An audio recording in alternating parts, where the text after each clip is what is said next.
Amigas, amigos de Tlaxcalaltongo, de este municipio de Jicotepec, del estado de Puebla, me da muchísimo gusto estar con ustedes en este día en que estamos recordando a un revolucionario, a Venustiano Carranza. Por la pandemia no pudimos estar el 21 de mayo de este año, que se cumplieron 100 años del asesinato de Venustiano Carranza en esta comunidad de Tlaxcalaltongo. Pero lo hacemos ahora, un día después del 20 de noviembre, porque hay una relación estrecha entre la convocatoria, el llamamiento que hizo Francisco I. Madero al pueblo para tomar las armas el 20 de noviembre de 1910 en contra de la dictadura porfirista, y la participación desde entonces de Venustiano Carranza.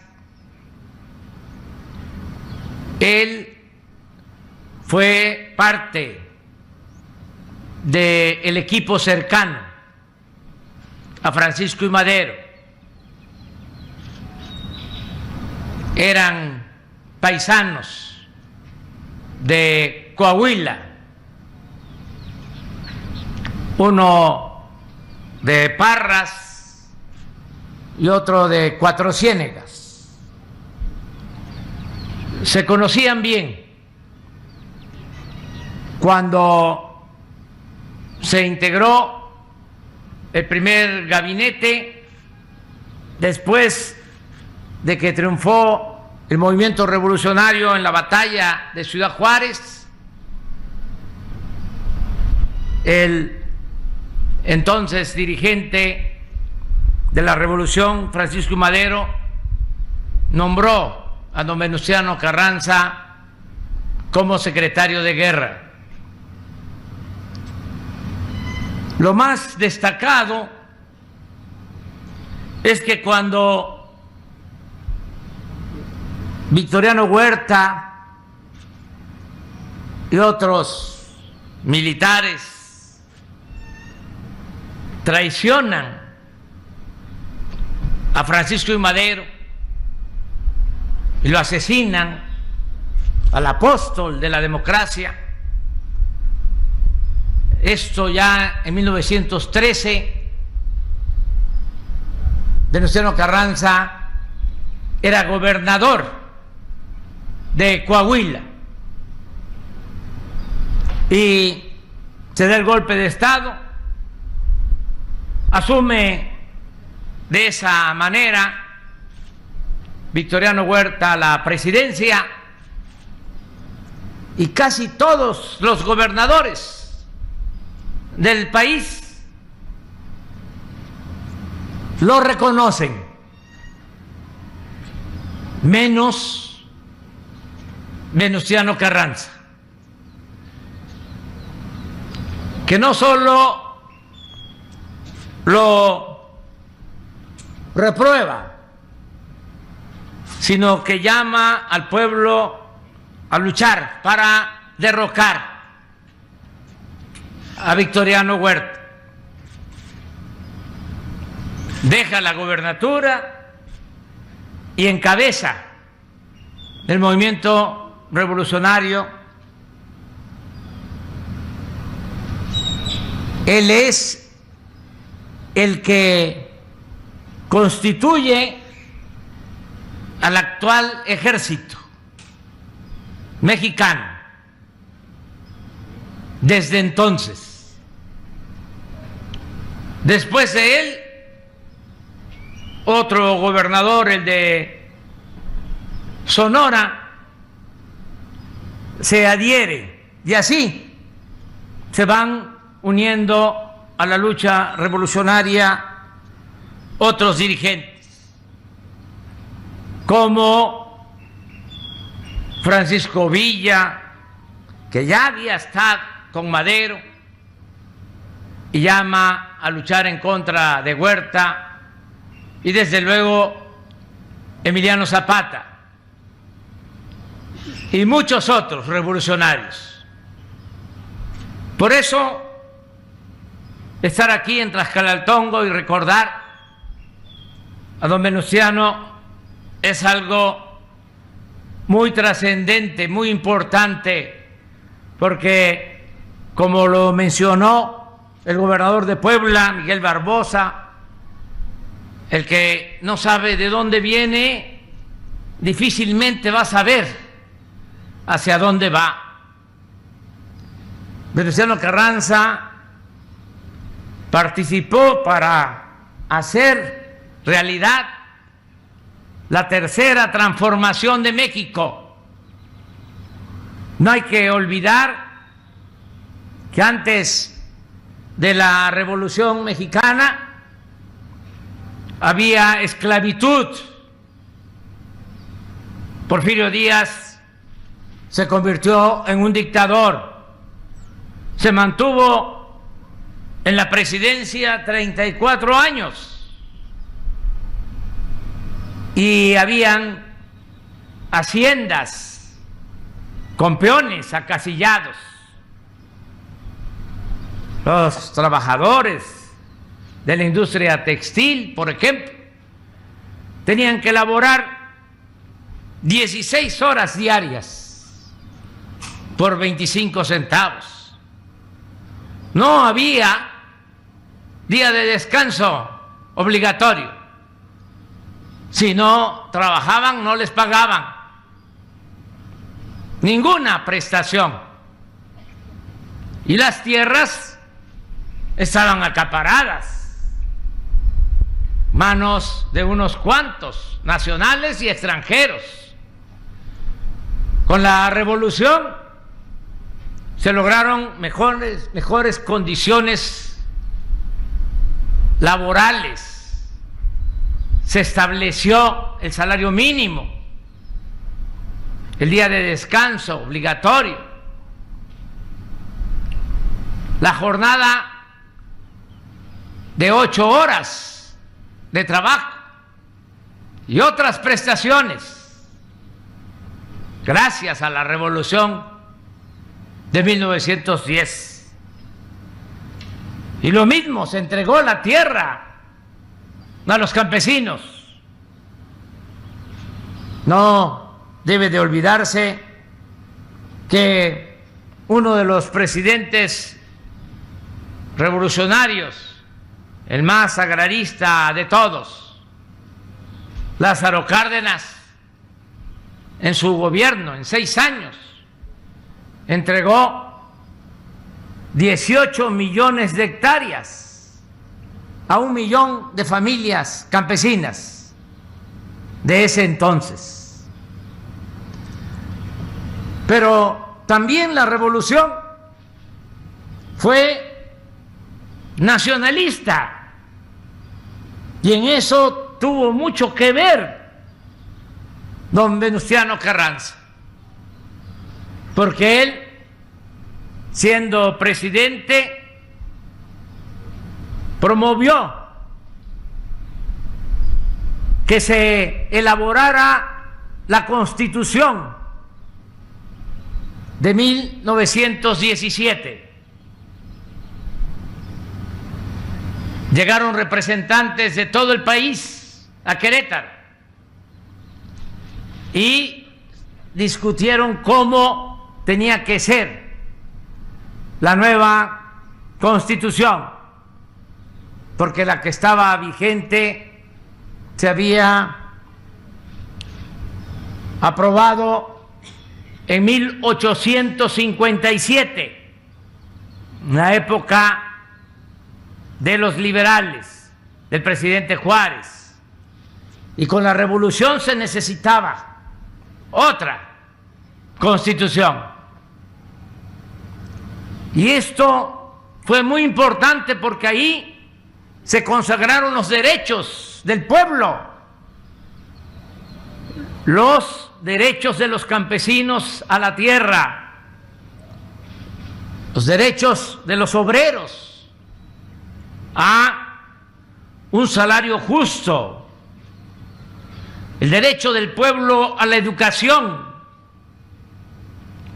Y también en esa Constitución se estableció algo muy importante. Se aprobó en el artículo 27 de que los recursos naturales y el petróleo son de la nación, porque en toda esta región en ese entonces dominaban las empresas petroleras extranjeras y tenían grandes extensiones de terrenos. Y como en la legislación de Estados Unidos el dueño de la tierra era el dueño también de lo que estaba debajo de la tierra, o sea, del subsuelo, así se sentían ellos los propietarios del petróleo. Y con el artículo 27 de la Constitución del 17 se estableció que todos los bienes del subsuelo, en particular el petróleo, eran de la nación, del pueblo de México. Eso molestó mucho a los dueños de las compañías petroleras extranjeras y a los gobiernos de otros países. Por eso, cuando don Venustiano sale de México rumbo a Veracruz en 1920 y le cierran el paso, descarrilan el tren o ya no pueden continuar porque levantan las vías, y a caballo viene hacia esta región buscando cruzar la sierra para llegar a la costa. Quienes ayudan en su detención y en su ejecución son miembros de las guardias blancas del ejército que tenían las compañías petroleras en esta región, vengándose de que Venustiano Carranza había nacionalizado el petróleo. Por eso es muy importante recordar a este revolucionario, no olvidarlo, como todos los seres humanos, como todos los dirigentes. Tiene Venustiano Carranza pasajes grises, porque era el presidente cuando se asesinó a Emiliano Zapata, cuando se asesinó al general Felipe Ángeles. Pero tenemos que exaltar y recordar lo bueno, lo que aportó para el bienestar, el desarrollo, la justicia y sobre todo para hacer valer la soberanía de nuestro país. Ahora nos toca a nosotros, como también lo mencionó el gobernador de Puebla, Miguel Barbosa, llevar a cabo la cuarta transformación de la vida pública de México. No olvidemos, la primera transformación fue la que encabezaron dos curas buenos, rebeldes, Hidalgo y Morelos. Por ello se logró que México se convirtiera en un país libre, independiente, soberano, luego de 3 siglos de dominación colonial. La segunda transformación fue la que inició Benito Juárez para hacer valer las reformas en contra de los conservadores, que cuando ya estaban derrotados se atrevieron a ir a buscar a un príncipe, a Maximiliano, y nos invadió el ejército francés, en ese entonces el ejército más poderoso del mundo. Pero los poblanos, los mexicanos, supieron resistir y Juárez nunca se rindió y se logró expulsar a los extranjeros y restaurar nuestra república. Esa fue la segunda transformación. Y la tercera, como ya lo expuse, fue la Revolución Mexicana. Hacía falta una nueva transformación, porque ya se habían olvidado los ideales revolucionarios, se le había dado la espalda al pueblo, el gobierno estaba al servicio de una minoría rapaz, era un comité al servicio de unos cuantos y dominaba, imperaba, prevalecía la corrupción, que nos llevó a esta decadencia, a esta grave crisis económica, social y también crisis por pérdida de valores culturales, morales, espirituales. Por eso era necesario iniciar la cuarta transformación de México. A diferencia de las 3 primeras, esta cuarta transformación la estamos llevando a cabo de manera pacífica, sin violencia, pero queremos que sea profunda, como lo fue la independencia, como lo fue la reforma, como lo fue la revolución. Arrancar de raíz al régimen de corrupción, de injusticias y de privilegios. Y en eso estamos. Desde luego hay resistencias, pero tenemos esa firme convicción de transformar a México. Tenemos que enfrentar 2 crisis, la pandemia y la crisis económica, pero no vamos a dejar de caminar hacia la transformación del país. ¿Y qué significa esa transformación? En esencia, limpiar de corrupción al país, desterrar la corrupción de México, porque es lo que más ha dañado. Por eso, la desigualdad monstruosa que existe, de que unos cuantos, una minoría, lo tiene todo y la mayoría carece hasta de lo más indispensable.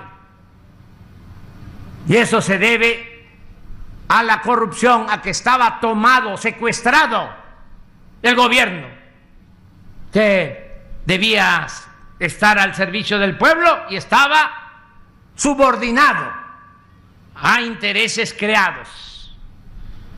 La transformación es, repito, acabar con la corrupción y que el actor principal sea el pueblo, que el presupuesto se maneje con honradez para que le llegue a todos, porque el presupuesto no es del gobierno, el presupuesto es del pueblo. Nosotros somos simplemente administradores de los dineros del pueblo. Vamos a acabar con la corrupción como se está haciendo. No tengo la menor duda, y por eso, sin endeudar al país, sin aumentar impuestos, sin gasolinazos, vamos a que el presupuesto alcance, rinda y se siga empleando en beneficio de la gente. Que nunca falte el apoyo para los adultos mayores, que nunca falte el apoyo para personas con discapacidad, que los hijos de las familias de escasos recursos tengan becas para estudiar en todos los niveles de escolaridad y que no importe la condición económica o social de los padres, que la educación no sea un privilegio, sino un derecho de nuestro pueblo. Nos va a alcanzar el presupuesto para seguir impulsando programas como Sembrando Vida. Mientras estemos en el gobierno, no van a dejar de recibir los campesinos apoyos para que cultiven sus parcelas, sean ejidos, sean pequeñas propiedades. Y vamos a seguir avanzando, atendiendo a todos, escuchando a todos, respetando a todos, pero dándole preferencia a la gente humilde, por el bien de todos, primero los pobres. Me da muchísimo gusto, la verdad, estar aquí con ustedes. Tenía que venir y nos vamos a seguir encontrando. Ahora, con la pandemia, no podemos estar tan cerca, abrazarnos, saludarnos como quisiéramos. Pero esto ya va a pasar y va a regresar la normalidad y vamos a seguir manteniendo la comunicación. Yo no voy a estar todo el tiempo en Palacio Nacional. Como lo he hecho durante años, voy a seguir recorriendo el país a ras de tierra, recogiendo los sentimientos del pueblo. Dio mucho gusto estar aquí en Tlaxcala-Altón, aquí en este municipio de Jicotepec, del estado de Puebla. Nos vamos a seguir encontrando y quédense con una idea. Yo tengo principios y tengo ideales. No soy un ambicioso vulgar. No luché por un cargo. Luché por una transformación. Y nunca, jamás voy a traicionar al pueblo. No les voy a fallar. Muchas gracias, amigas y amigos.